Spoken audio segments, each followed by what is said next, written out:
مساء الخير حبايبي، عاملين ايه؟ يا رب تكونوا بخير. النهارده بقى جايه لكم بالطبق الخطير التحفه ده. النهارده بقى هنعمل كشري، بس مش هنعمله بقى بالطريقه بتاعتنا المعتاده، هنعمله كله في حله واحده. ايوه، في حله واحده. انا من الناس اللي كنت بخاف جدا اعمله في حله واحده، بس بعد ما عملت التجربه دي مش عايزه اقول لكم ان انا ضيعت من عمري كتير. هعمله على طول بعد كده بالطريقه دي. بجد طريقته حلوه جدا جدا جدا، ومش معجن. بجد مفلفل، وهتشوفوا كمان قد ايه هو مفلفل وحلو قوي. بجد طريقته سهله وحلوه قوي، وكله بقى في حله واحده. بجد فظيع. ولا مواعين بقى، وداعا للمواعين بقى والناس اللي بتخاف عشان المواعين كتير والكلام ده. بنتي بقى لها فتره كبيره بتقول يا ماما عايزه كشري عايزه كشري، وبامانه كنت كسلانه اعمله. بس الصراحة جربت بقى الطريقة اللي هي ايه السريعة، كله في حلة واحدة. بجد ما خدش مني وقت، وطعمه وريحته كانت تحفة، ومفلفل قد ايه مش عايزة اقول لكم. وكمان هنعمل النهاردة البصل المقرمش بطريقة سهلة وحلوة قوي قوي، هيبقى مقرمش معاكي بجد تحفة.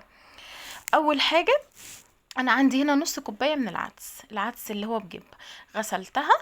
هحط عليها ايه بقى، معلقة كده صغيرة من الكمون، وهحط عليها مية مغلية، وهسيبه بقى ايه يتنقع كده. وكمان هحط فص كده توم واحد كده مقطعه، يبقى معلقه كمون وفص توم كده وميه مغليه كده. هغطيه وهسيبه بقى منقوع ساعه ساعتين لحد ايه ما نخلص بقيه ايه الحاجات اللي هنعملها. عندي هنا البصل بتاعي، خرطته كده ترانشات رفيعه زي ما انتوا شايفين. دول حوالي 4 بصلات، تمام، متوسطين. نشفتهم كده بمنديل من اي ميه زياده، وفرفتهم برضو في نفس الوقت. فككتهم كده الترانشات من بعض، حطيت لهم نص معلقه صغيره كده من السكر، ومعلقتين كبار من النشا، وقلبتهم حلو جدا جدا جدا. وما تخافيش من السكر، هيخليه كارمل ويقرمش كده ويبقى حلو قوي. عندي هنا الطاسه، هحط بقى فيها كميه حلوه جدا كده من الزيت. تمام. ما تقلقيش بقى من الزيت الكتير ده، لا، لان احنا هنعمل بيه كل الكشري بتاعنا النهارده. حطيت كمية حلوة كده زي ما انتوا شايفين، وحطيت فيها الكشري على سوري، البصل على مرتين، ما حطيتوش على مرة واحدة. بس عايزة اسمعكم بقى القرمشة، وما تطلعهوش غامق لان هو لما بيقعد كده بيغمق. هسمعكم بقى قرمشته وقد ايه هو حلو ومقرمش. عايزة اوريكم البصل مقرمش قد ايه. بصوا، بصوا، بصوا، بصوا عامل ازاي. بجد تحفة. عايزه اقول لكم وانا بقليه كده، اول ما دخل في التحمير رشيت عليه كده ايه معلقه ملح. بصي، بصي قرمشته. بصوا، سامعين؟ قربت لكم كده الكاميرا عشان تشوفوا قد ايه هو مقرمش وحلو ولونه حلو. بجد حلو جدا، جربوه بجد هيعجبكم قوي. اعمليه بقى بالطريقه دي بجد هيعجبك جدا. هنا خدت بقى حبه زيت حلوين كده من زيت البصل، وهحط بقى هنعمل بقى هنا الكشري. عندي كوبايه كده من الشعريه، هقلب فيها كده تاخد لون حلو. وما تقلقيش خالص من كميه الزيت زي ما قلت لك، لان طبعا هنعمل فيه كل حاجه. عندي كده نص كوبايه من الرز. انا ما بحبش الكشري يبقى ايه فيه رز كتير، فبراحتك، عايزه تحطي كوبايه حطي. حطيت نص كوبايه من الرز المغسول. كل حاجه اديها حقها في التقليب. غلفي كده الرز حلو قوي قوي كده مع الزيت. وغلفي برضو العدس بعد ما نقعناه كده وصفناه، برضو افضلي قلبي كده تقليبه حلوه. الرز والعدس كل حاجه كده لما تحطيها قلبيها تقليبه حلوه عشان تتغلف بالزيت ويبقى مفلفل كده ويبقى حلو معاكي. هنا عندي كيس 400 جرام من المكرونه الصغيره، بيبقى حلو قوي قوي بالمكرونه دي، انا بحبه بالمكرونه دي. فعندي كيس كده 400 جرام او 3 كوبايات لو عندك سايبه.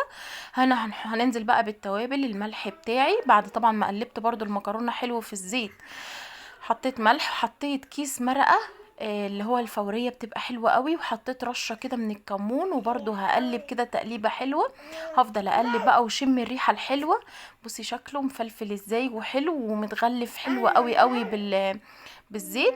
هنا عندي ميه مغليه، بغطيه كده بالميه المغليه. ما تزوديش الميه قوي عشان ما يعجنش منك، يعني غطيه كده ايه بالميه. الميه مغليه اهم حاجه. عندي هنا نص كيس اللي هو المكرونه الاسباجيتي، ده نص كيس. تمام. كسرته كده 2 وحطيته عكس بعض كده عشان ما يعجنش. وهغطي عليه وهوطي البوتاجاز لحد ما يستوي خالص. تمام. هنا بقى هنعمل لحد ما يستوي معانا. خدت برضو حبة من زيت البصل. هنعمل الصلصة الخطيرة بتاعتنا بتكتنا الحلوة اللي ما تتعبش المعدة. عندي هنا معلقة كبيرة مفرومة من التوم، هقلبها كده وتاخد لون الدهب الحلو بتاعنا اهو. كده خلصنا اهو الكشري. ايه رأيكم؟ مفيش اسهل من كده. وطي عليه بقى وسيبيه كده، خدت لون ذهبي حلو التومه. هنزل بقى بمعلقتين كبار من الصلصه الجاهزه، بتدي لون حلو قوي قوي قوي قوي للصلصه. هقلبها كده وهحط بقى البهارات عشان تديني الريحه الحلوه وطعم حلو في نفس الوقت. هحط طبعا الملح بتاعي، وهحط معلقه حلوه كده مليانه من البابريكا، ومعلقه برضو حلوه مليانه من الكمون، ومعلقه حلوه برضو مليانه من الكزبره. يبقى حطينا ملح وبابريكا وكمون وكزبره. وهنحط ايه تاني؟ هنحط معلقه كبيره من السكر. سكر بقى بيديها طعم حلو جدا جدا، وبتعادل طبعا نسبه حموضه الطماطم. تمام. اهم حاجه معلقه السكر، اوعي تنسيها. تمام. هقلب بقى كده التوابل بقى مع الصلصه الجاهزه، المعلقتين الحلوين اللي احنا حطيناهم. بعد كده عندي بقى ايه؟ طماطم كده شفشق حلو مليان كده، ضرباه في الخلاط ومصفياه. واهم حاجه تبقى الصلصه تقيله، ما تزودلهاش ميه كتير وانت بتضربيها في الخلاط. تمام. كده معايا الصلصه بقت جاهزه، هسيبها تغلي وتتسبك. واول ما هتتسبك هقول لكم الخطوه الحلوه اللي هنعملها اللي ما تتعبش المعده. تمام. هنا كانت المكرونه اهي دخلت في السوا. بقلبها بقى وهي سخنه كده. بصي مفلفله قد ايه. عايزه اقول لكم ان انا اديتها معلقتين كمان من الزيت اللي بتاع البصل، عشان تبقى بتلمع كده وحلوه ومفلفله. يعني بعد ما استوت كده اديتها معلقتين كده من الزيت، من زيت البصل.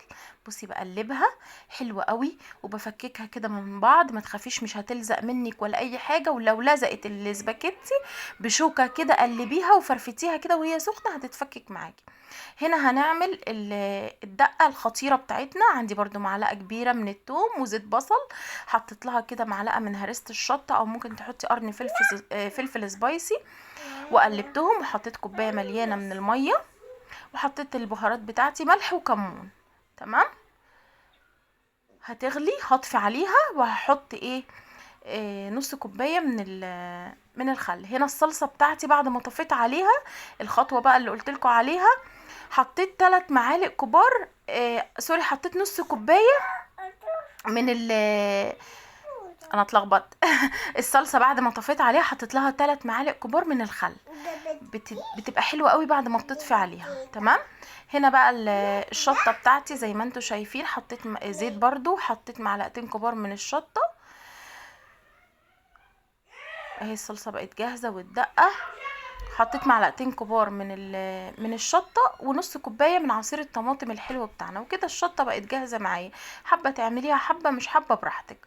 هنا بص عايزه اوريكي قد ايه الكشري بتاعي مفلفل وحلو قوي قوي. بصي والله والله قعد ده اخر بعد ما غرفنا كمان. حبيت اوريكي شكله حلو جدا بجد. جربوه في الحله الواحده كده هيعجبكم قوي ومش هتندموا بجد. جربوا كده وامشوا على الخطوات بجد تحفه.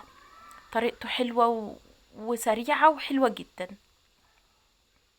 بدل بقى ما نعمل كل حاجه لوحدها، لا جربوا الطريقه دي هتعجبكم. يا رب الفيديو يكون عجبكم. ما تنسونيش بقى باللايك، واشوفكم في فيديو جديد. مع الف سلامه.